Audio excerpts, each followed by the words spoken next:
इंदिरा गांधी के जमाने के जिस नागरवाला बैंकिंग स्कैंडल की आज बात हो रही है वो दरअसल 1971 का मामला है, जब इंदिरा गांधी देश की प्रधानमंत्री थी और देश पर एक छत्र कांग्रेस का राज था।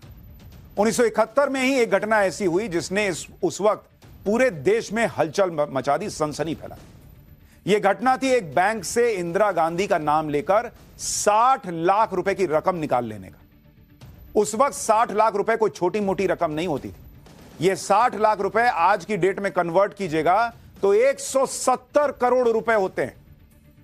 यानी आज की डेट में आपसे कोई कहे कि प्रधानमंत्री का फोन आया और बैंक से कहा गया कि 170 करोड़ रुपए दे दो, वैसी स्थिति 1971 में हुई थी। और ये 170 करोड़ रुपए एक बैंक से कैसे निकाल लिए गए, इस स्कैंडल के बारे में किताबें तक छप चुकी है। ऐसी ही एक किताब the scam that shook a nation, the Nagarwala scandal में बताया क्या गया है, वो सुनिए आज।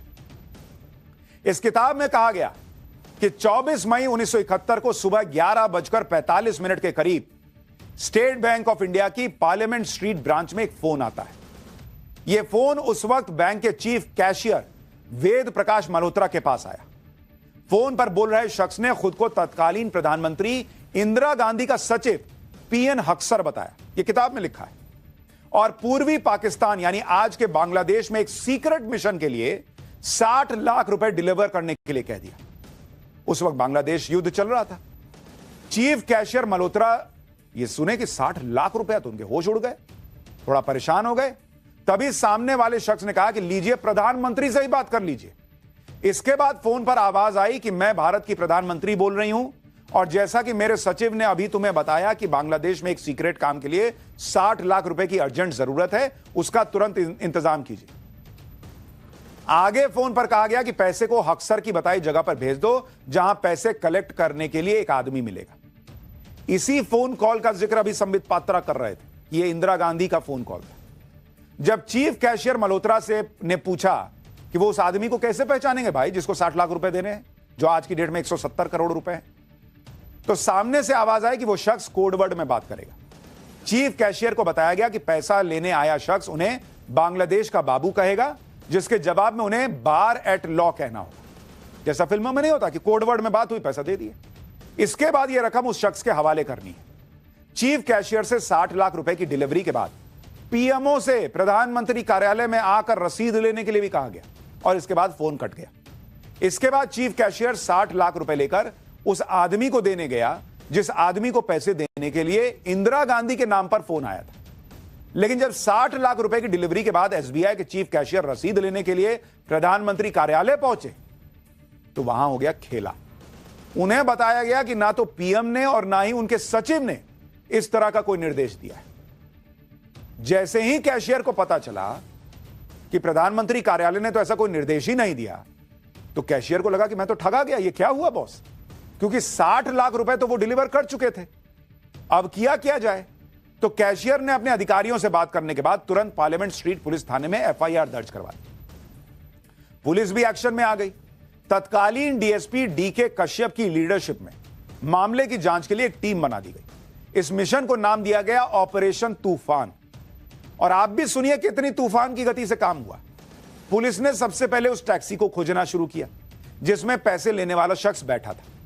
टैक्सी वाले ने पुलिस को बताया कि वो आदमी पूरा पैसा एक सूटकेस में डालकर पुरानी दिल्ली की तरफ गया है। उतरते हुए उसने टैक्सी वाले को 500 रुपए भी दिए। इस तरह पूछताछ करते हुए रात को करीब 9:45 बजे पुलिस ने दिल्ली गेट के पास एक धर्मशाला से रुस्तम सोहराब नागरवाला नाम के एक शख्स को गिरफ्तार कर लिया। पुलिस ने रात को ही प्रेस कॉन्फ्रेंस करके नागरवाला के पास से करीब 6000 के अलावा बाकी रकम भी बरामद करने का दावा ठोक दिया।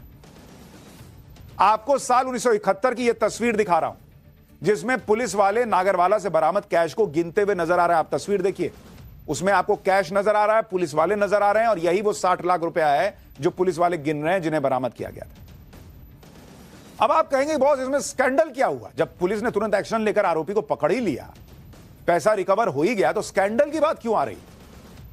लेकिन स्कैंडल का आरोप इसलिए लगा क्योंकि इस मामले में कई ऐसे सवाल हैं जिनके जवाब इस केस के 53 साल बाद आज तक किसी को नहीं पता।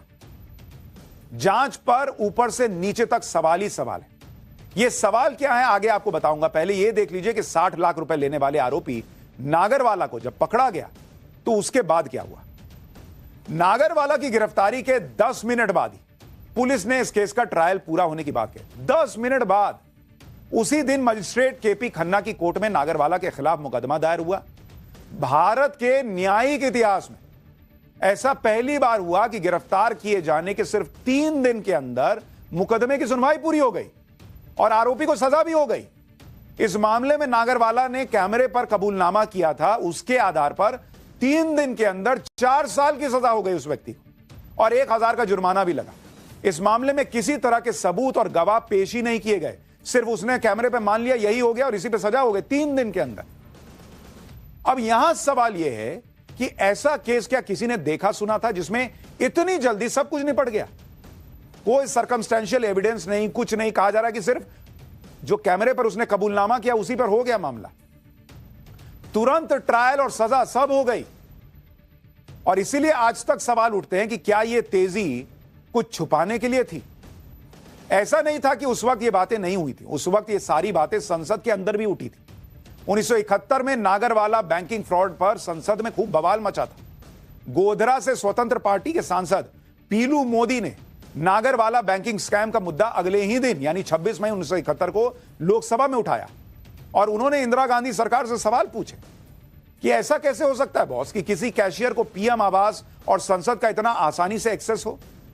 पीलू मोदी ने यह सवाल इसलिए उठाया क्योंकि एसबीआई का चीफ कैशियर वेद प्रकाश मल्होत्रा बड़ी आसानी से रसीद लेने पीएमओ पहुंच गए थे। प्रधानमंत्री के बारे में जानकारी हासिल कर ली, पीएम संसद में है इसकी जानकारी भी उन्हें मिल गई और वो संसद भवन भी पहुंच गए और संसद भवन में पीएम के सचिव से उनकी मुलाकात भी हो गई। तो वो पूछ रहे थे पीलू मोदी कि बॉस ये एक बैंक का कैशियर का इतना एक्सेस था। सोचिए किसी बैंक का कैशियर इतना कैसे पावरफुल हो गया कि सीधे पीएम तक पहुंच गया, पीएमओ तक पहुंच गया कि लाइए रसीद दीजिए। इसके साथ ही पीलू मोदी ने यह सवाल उठाया कि इतनी आसानी से देश के सबसे बड़े बैंक से पैसा निकाला कैसे जा सकता है भाई? ऐसा कैसे हो सकता है कि पीएम का कॉल आए और आप बैंक से पैसा निकालकर किसी अनजान शख्स को देने चले जाइएगा? आगे पीलू मोदी ने कहा कि उन्हें पक्का विश्वास है कि अगर ऐसी कोई बात हुई है तो वो बहुत पहले से होती रही होगी, यानी एक पैटर्न रहा होगा कि यही होता होगा फोन आने पे। ये पीलू मोदी ने आरोप लगाया और कहा कि फोन पर फंड रिलीज करना एक सिस्टम बन गया होगा, वरना 60 लाख जितनी बड़ी रकम ऐसे एक साथ कोई नहीं निकाल देता।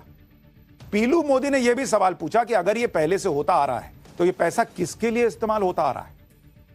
यह मामला इतना बड़ा था कि इमरजेंसी के बाद जब इंदिरा गांधी की सरकार चली गई और इस मामले को 6 साल बीत गए थे, तब भी देश में इस मामले को लेकर चर्चा हो रही थी।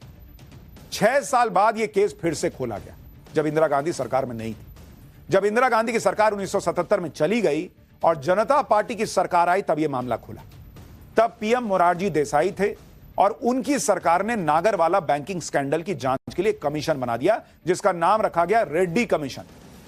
रेड्डी कमीशन ने स्कैंडल की जांच की और 820 पेज की एक रिपोर्ट सौंपी। यह रिपोर्ट जब सामने आई तो शक और बढ़ गया कि इस मामले में कुछ ना कुछ बड़ी गड़बड़ है और चीजें छुपाई गई हैं क्या, क्योंकि रेड्डी कमीशन में बताया गया कि जो घटना हुई उससे बैंक में बेनामी पैसा रखे जाने से इनकार नहीं किया जा सकता।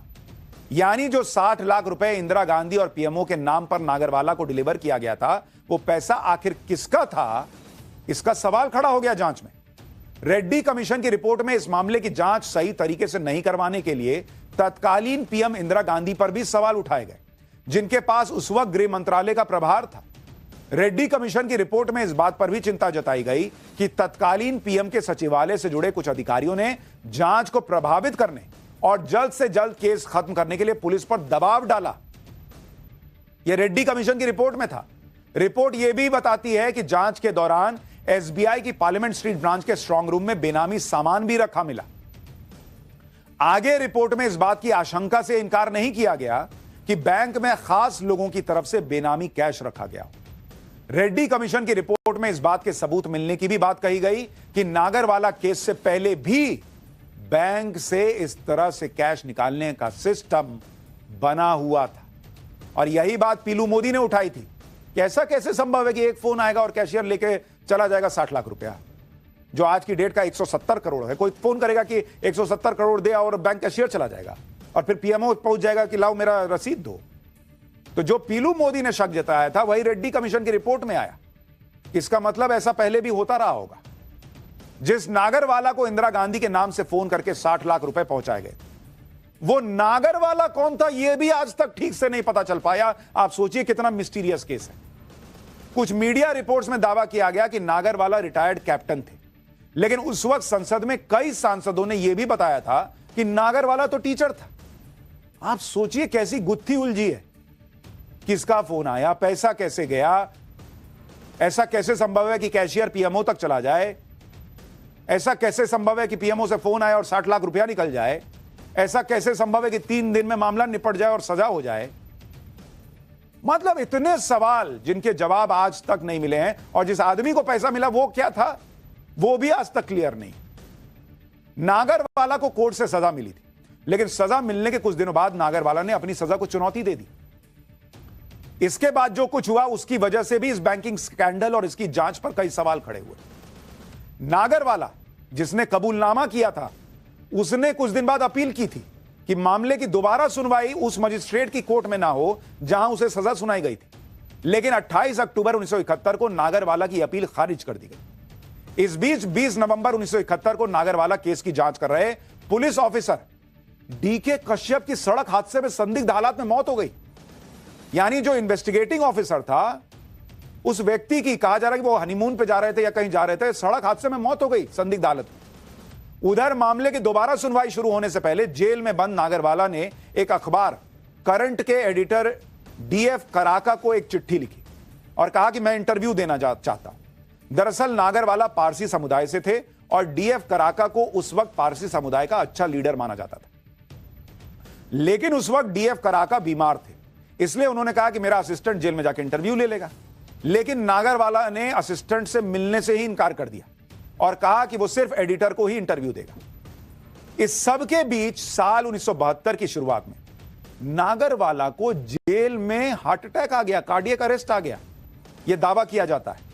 और 22 मार्च 1972 को उसकी मौत हो गई कार्डियक अरेस्ट से। इसलिए और सवाल उठने लगे कि इन्वेस्टिगेटिंग ऑफिसर सड़क हादसे में मर गया, नागरवाला जो इंटरव्यू देना चाहता था वो अचानक जेल में कार्डियक अरेस्ट से मर गया, यह हो क्या रहा था। लेकिन नागरवाला की मौत के बाद भी देश के सबसे थ्रिलिंग बैंकिंग फ्रॉड से जुड़े कई सवालों के जवाब मिलने बाकी ही रह गए, जो आज तक नहीं मिले।